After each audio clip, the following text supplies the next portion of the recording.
The month of October has come and gone, so once again it's time to recount what I've been up to the past 30 days. October is one of the most busiest months in recent memory and seemed to fly by as a result, but we still have a few things to talk about today. And a reminder to everyone, the goal for 2021 is to reach 5,000 subscribers, and with your help, I know we can do it. So if you haven't yet, be sure to hit subscribe for more content like this. And if this is your first time watching a video in this series, these are heavy on editing, so sit back, relax, and put this in the background while you do something else, because it's time to recount what I've been up to during October 2021. Let's start off with what I watched, starting with what's now the most popular Netflix show of all time, Squid Game. Now, the way I experienced this show is actually pretty unique, since my roommate watched it first in the background, thus spoiling me on most of the later plot developments before I had a chance to watch it for myself. While unfortunate, I used it as an opportunity to look at the events of the show from a more critical perspective, so to speak, when I did get around to watching it myself. Like catching seeds that were planned for future events and reveals that a first-time viewer isn't supposed to pick up on. Like someone that read the ending of a book first before actually starting it from the beginning. While I do wish I had gotten to experience the show the proper way, this way it made for a unique watch and still ended up loving the show, even knowing what was going to happen. Some of you may know this, but I'm a sucker for death game premises, and Squid Game takes a lot of inspiration from one of my favorite movies of all time, Battle Royale. And I'm not sure I'd rank Squid Game up there with my favorites of all time, but it's definitely a show that I think will stick with me for years to come. I love the characters, the visuals from the set pieces to the costume design, and it made me feel a range of emotions in almost every episode, which is a massive plus.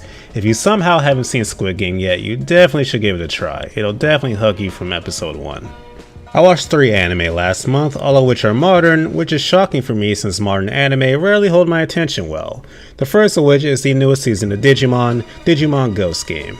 And this one really surprised me in the best way possible. Digimon seasons have been hit or miss since as far back as I can remember, but this one so far is amazing. It uses the premise of Digimon wreaking havoc in our world through technology, and the general public thinking it's the work of ghosts, which is not only pretty clever, but the execution is done so well to create episodes that actually feel like you're watching a still kid-friendly but horror-based season of Digimon.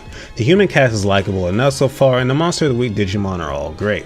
But the real star of the show is the show mascot and the main Digimon, Gamamon. This little guy will steal your heart the moment he opens his mouth and starts adorably speaking his mind. He's great, and is easily the best part of any scene he's in. If you're someone like me that grew up with Digimon, but maybe hasn't kept up religiously with the various anime since the early 2000s, I think Ghost Game is worth checking out. It may just pull you back in. Next thing I watched was a mecha isekai anime called Knights and Magic. I had actually watched the first 2 episodes of this a few years back when it first premiered, but gave the full show a watch recently because of its upcoming debut in the new Super Robot Wars game. And honestly, I think this show became a comfort series for me. The cast is very likable, and I see a lot of myself in the main character Ernie, whose unadulterated passion for mechs just makes me smile from ear to ear every time he's on screen. A lot of people have said they don't like the show because it's a power fantasy where the main character doesn't struggle and goes through harsh training to become stronger, and I'm gonna be honest, I couldn't care less about that outside of shonen battle anime. I didn't watch this show for training arcs and all that. It was about a guy from our world who was fascinated with mechs, getting to pilot them and build them with a group of comrades with some political intrigue along the way, and that's all I wanted. The final anime I watched was another mecha anime, and the newest one from Sunrise, Kyokai Senki, a main warrior at the borderline.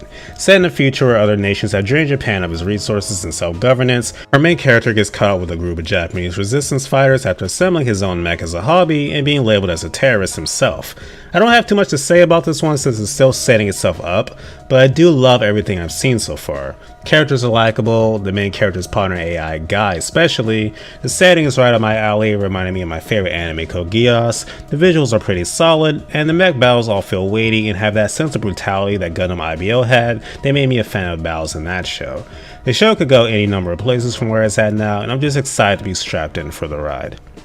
The main 2 games I played last month were Fortnite, which I already spent time talking about in a previous video, so I won't go over that again here, but also Super Robot Wars 30, which if you've been subbed to me, it should be common knowledge with all the videos I've done on it. I'm going to be doing a full review of it, so I'll keep my thoughts here brief. It's great. I was hesitant on how the story would be with the new approach to missions being open-ended and doable at the player's leisure, but it works, and while I'm not sure I'd like another game to do this format, it works well enough and makes 30 stand out so well among its fellow entries in the series. Animations are overall great, there's plenty of fan service, and this may be the biggest game the series has ever seen. For the most part, it's everything I wanted out the game, and as of this recording, I'm continuing to have a blast with it. hoping to have my full review out by the 12th so I can focus my attention on SMT5, so stay tuned for that. Alright, gonna end this one with a bit of general discussion on various things going on in my life and how I'm doing mentally. And the first being just about the new job. It's still going great, and working from home is something I don't ever want to stop doing. I even stepped out of my comfort zone a bit and went to a cookout with my coworkers and other people. This may not sound like a big deal to some of you, especially if you're extroverts, but 9 times out of 10, if it's not with my close friends, I will not be caught dead in any type of social setting with strangers around. But I went, and while I didn't contribute too much, it was fun. My social battery is still much lower than the average person's though, so after a while I got pretty exhausted of just being around people and left relatively early to go home and get back to work on YouTube videos. So that was the thing, and on the subject of videos, I was hoping to be able to review Shin Megami Tensei 5 early on the channel for you guys, but unfortunately that won't be happening. And it sucks because I was hoping that would be the final catalyst we needed to reach the year-end goal of 5,000 subs. And I'm gonna be honest with you guys, it irks me, even now, because other channels much smarter than mine were picked to cover the game, and it's hard not to take it personally or view it as something being wrong or not good enough with what I do here on YouTube when I've been covering the series for over 6 years. It's just a slap in the face seeing channels with less than 1,000 subs getting this amazing opportunity, and then me being told verbatim, sorry you're ineligible because your channel is too small. Just leaves a bad taste in my mouth. But regardless, you do your best with the hand that you're dealt, and at the very least I'll still be doing a review on SMT5 at the release when I'm done with the game, and likely some other videos I had ideas for as well. All in all, despite that situation and trying to fight off seasonal depression, October was a good month, and here's hoping for November to be even better.